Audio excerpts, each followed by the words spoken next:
പിതാവായ ദൈവത്തിന്റെ സ്നേഹവും പരിശുദ്ധാത്മാവിന്റെ സംസർഗവും നിങ്ങളോടും കൂടെ.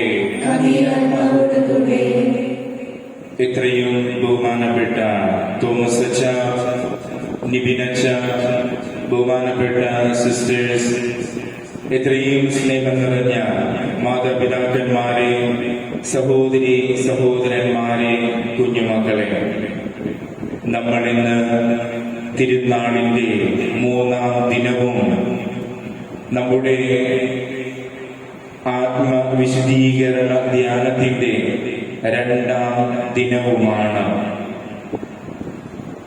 ഒരുപക്ഷെ നിങ്ങളിൽ ചിലരെങ്കിലും കണ്ടിട്ടുണ്ടാകും, യൂട്യൂബിൽ ഒരു ചാനലുണ്ട്, അമ്മയ്ക്കരികെ എന്നാണ്.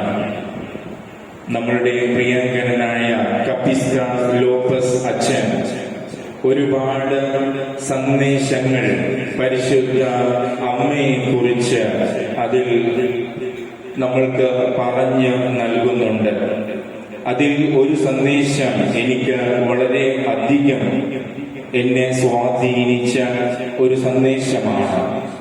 ആ സന്ദേശം ബഹുമാനപ്പെട്ട കപ്പിസ്ഥാൻ ലോപ്പസ് അച്ഛൻ ഇപ്രകാരമാണ് എഴുതിയിരിക്കുന്നത്: നമ്മൾക്കുള്ള എല്ലാത്തിലും സന്തോഷം കണ്ടെത്തുവാൻ, നമ്മൾ ആയിരിക്കുന്ന അവസ്ഥയിൽ എല്ലാവരും തൃപ്തരായി ജീവിക്കുവാൻ പഠിപ്പിക്കുന്ന ഒരു അമ്മയാണ് പരിശുദ്ധ കന്യക മറിയം. അദ്ദേഹം തുടർന്ന് ഇപ്രകാരം പറയുന്നുണ്ട്: അച്ഛന്റെ ഇടവകയിൽ ഒരു വാർഷികത്തിൽ പങ്കെടുത്തപ്പോൾ അന്ന് റാങ്ക് നേടിയ അനീറ്റ എന്ന പെൺകുട്ടിയോട് ഇപ്രകാരം ചോദിക്കുകയുണ്ടായി: നിന്റെ ജീവിതത്തിലെ ഏറ്റവും വലിയ ലക്ഷ്യം എന്താണ് എന്ന്. ഈ കൊച്ചുമകൾ ഇപ്രകാരം പറയുന്നുണ്ട്: എനിക്ക് എന്റെ ജീവിതത്തിൽ എപ്പോഴും സന്തോഷവതിയായിരിക്കാൻ മനസ്സിലാകാതിരുന്നത്. ജോൺ ഇപ്രകാരമാണ് എഴുതിയത്: എനിക്ക് എന്റെ ജീവിതത്തിൽ സന്തോഷവാനായി ജീവിക്കണം എന്ന്. പരിശുദ്ധ ലൂർദ് മാതാവിന്റെ തിരുനാൾ ആഘോഷിക്കുമ്പോൾ പരിശുദ്ധ അമ്മ തന്റെ ജീവിതത്തിലൂടെ നമ്മെ പഠിപ്പിക്കുന്നതും ഇത് തന്നെയാണ്.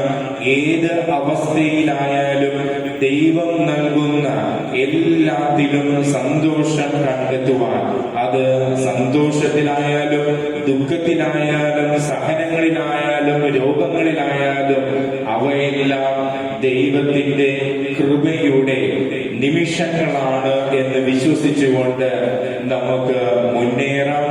നമ്മുടെ അനുദിന ജീവിതത്തിൽ ഏതവസ്ഥയിലും എപ്പോഴും സന്തോഷം കണ്ടെത്തുവാൻ, അതുവഴി മറ്റൊരു ക്രിസ്തുവായി മാറുവാനുമുള്ള അനുഗ്രഹത്തിനായി ഈ ദിവ്യബലി മധ്യേ നമുക്ക് പ്രാർത്ഥിക്കാം. ഈ ദിവ്യബലി നേർച്ചയായി സമർപ്പിക്കുന്നത് പരിശുദ്ധ ലൂർദ് മാതാവിന്റെ സ്തുതിക്കായി സമർപ്പിക്കുന്നത് റോയി ദേവിയാണ്. റോയിയുടെ എല്ലാ നിയോഗങ്ങളെയും പ്രാർത്ഥനകളെയും സമർപ്പിച്ച് നമുക്ക് പ്രാർത്ഥിക്കാം. സഹോദരരെ, ദിവ്യരഹസ്യങ്ങൾ കൊണ്ടാടുന്നതിന് നാം യോഗ്യരാകേണ്ടതിന് നമ്മുടെ പാപങ്ങൾ ഏറ്റുപറയാം.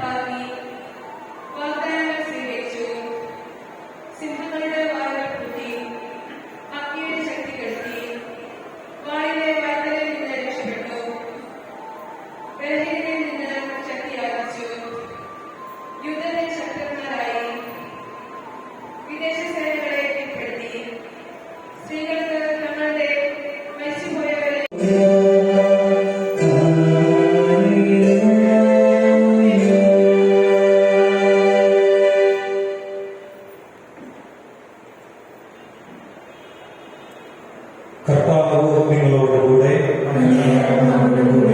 മാർക്കോസ് എഴുതിയ വിശുദ്ധ സുവിശേഷമുള്ള വായന.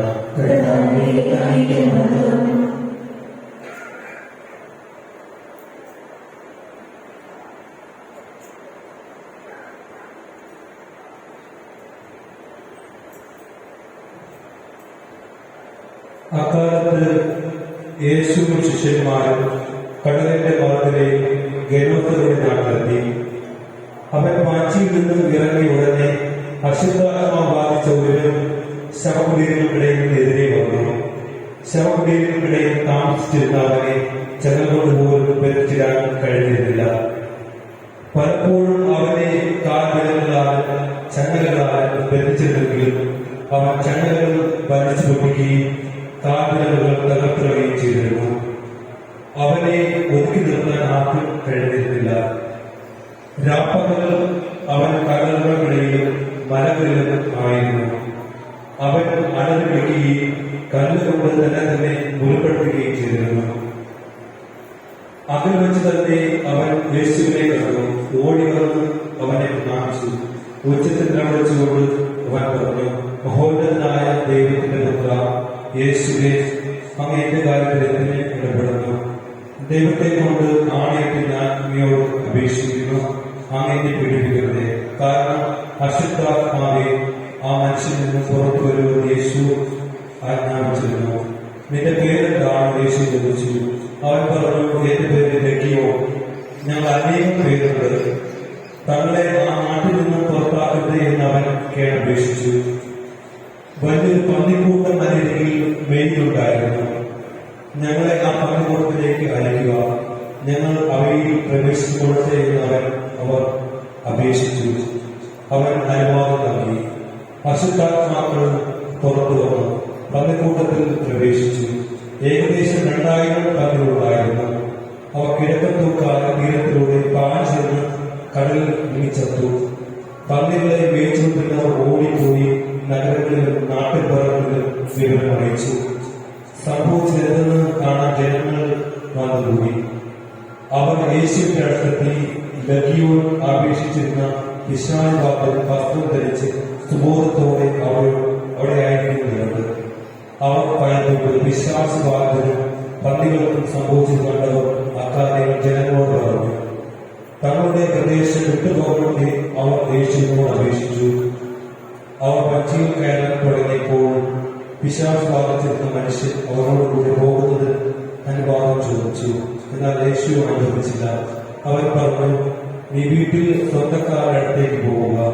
കർത്താവ് നിനക്ക് വേണ്ടി എന്തെല്ലാം പ്രവർത്തിച്ചുവെന്നും എങ്ങനെ നിന്നോട് കരുണ കാണിച്ചുവെന്നും അവരെ അറിയിക്കുക. അവൻ പോയി യേശു തനിക്ക് വേണ്ടി ഇതെല്ലാം ചെയ്തെന്ന് ഡെക്കാപോളിസിൽ പ്രവേശിക്കുവാൻ തുടങ്ങി. ജനങ്ങൾ അത്ഭുതപ്പെട്ടു. കർത്താവിന്റെ സുവിശേഷം.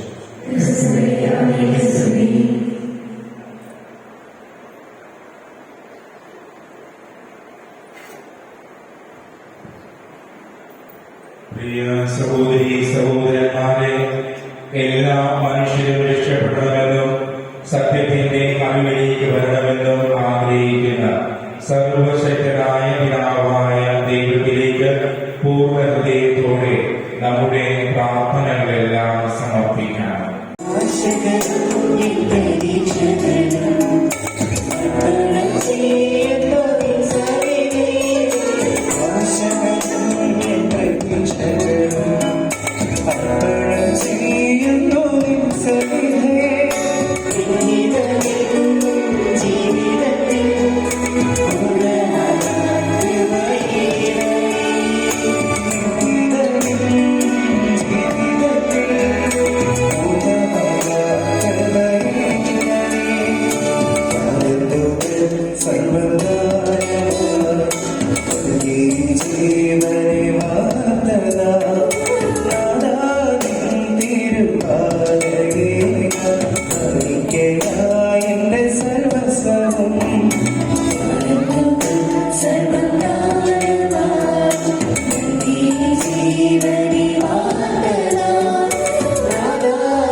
കർത്താവിൻ ദാസിനാൻ എന്നൊരു വാക്കിനാൽ രക്ഷകൻ അമ്മയും